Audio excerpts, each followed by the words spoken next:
Bonjour à tous et bienvenue dans cette nouvelle vidéo où on continue avec nos modèles pour Sequelize et pour donc nous connecter à une base de données. Et ici on va s'occuper du modèle Cocktail. Alors ça va être assez rapide puisqu'on l'a déjà vu avec le modèle User, donc en soi pas de surprise. Et je ferai quand même un petit tour sur les data types parce que ok j'en ai parlé rapidement sur la vidéo précédente pour le modèle user, mais si vous voulez modifier pour adapter vos propres projets, je vais vous donner le petit lien, la petite ressource où il y a toutes les informations si vous voulez utiliser Sequelize. Bien sûr, si vous utilisez un autre ORM, eh bien, il faudra utiliser sa documentation. Alors ici, le modèle Cocktail. Donc là, je vous rappelle, on avait l'utilisateur, donc ça, c'est bon. Et toujours dans le dossier modèle, je vais me faire un nouveau fichier que je vais appeler cocktail.js.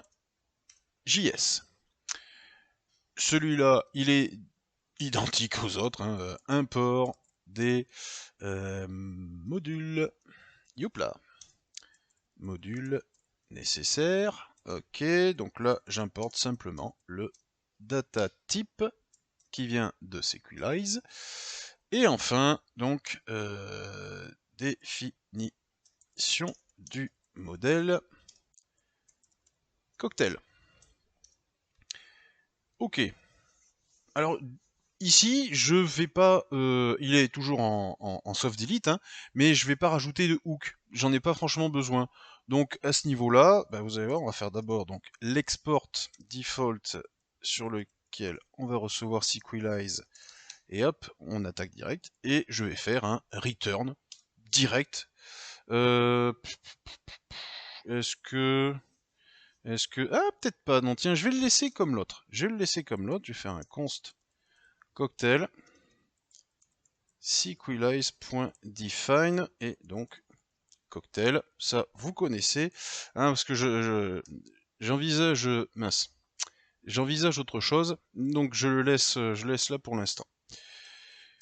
L'idée ici n'a pas changé. On va se retrouver, alors là par contre, avec un user ID. Je remplis plus tard, vous inquiétez pas. Un user ID puisqu'il y a une liaison entre les deux, ici, là. Donc j'ai dans le cocktail une clé étrangère qui est bien évidemment la clé primaire de mon user. Ici, elle est assez simple, c'est un type pareil, donc data type, toujours pareil, integer sur 10 puisque ça vient de là-bas, et bien évidemment, il n'y aura pas de valeur nulle, surtout pas. Pourquoi j'ai une faute? Parce que comme c'est un objet, j'ai oublié la virgule. Ok. Ensuite, on retrouvera donc le nom, la description du cocktail, et bien évidemment la recette du cocktail en classique. Et comme je l'avais précisé, c'est en soft delete, donc paranoid true. Et à la fin, donc, un petit return cocktail. Bon, vous voyez, celui-là, il est relativement simple. Je vais vous le remplir après. D'ailleurs, là, je vais aller le remplir.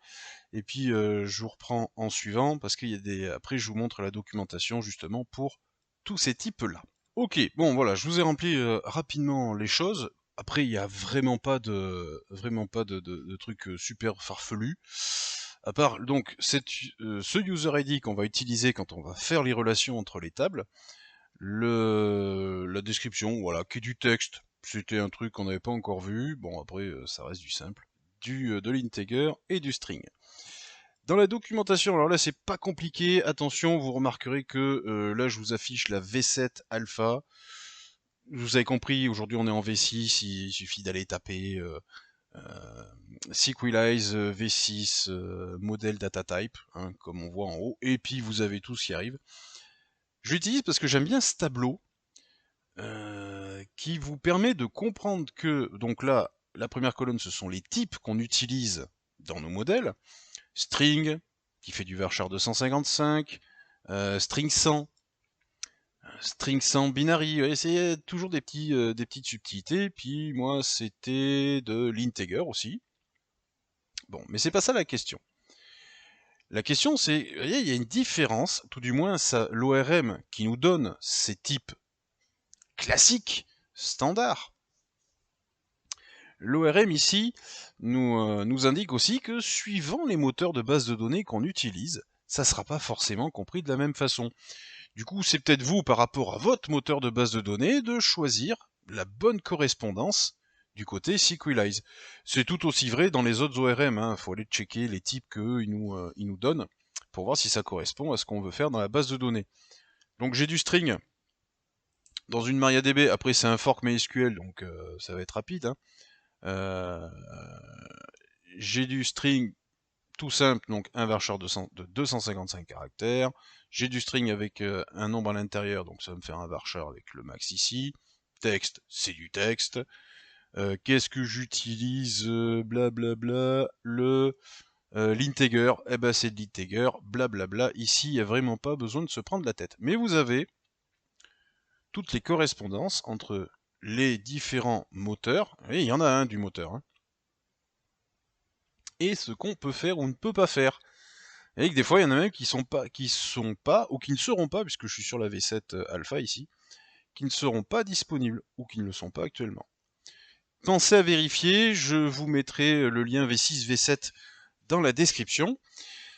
Et pour finir cette vidéo, donc, ben non, il n'y a pas de fin, parce que c'est déjà fini. La prochaine vidéo, on va justement s'occuper de créer ces relations, parce que là, pour l'instant, on a fait le fichier de connexion et les deux modèles. Là, pour l'instant, il n'y a aucun lien. Donc, on les a ici. Notre fichier de connexion et les deux modèles. Dans la prochaine vidéo, ben justement, on va s'occuper d'en finir avec ce paramétrage et on va relier, on va créer nos relations et mettre en place tout le système pour pouvoir utiliser Sequelize tranquillement partout dans notre projet. En attendant, sur la gauche, en haut, je vous mets le lien de la playlist Next.js15 dans laquelle vous êtes, et juste en dessous, YouTube aura choisi un épisode rien que pour vous.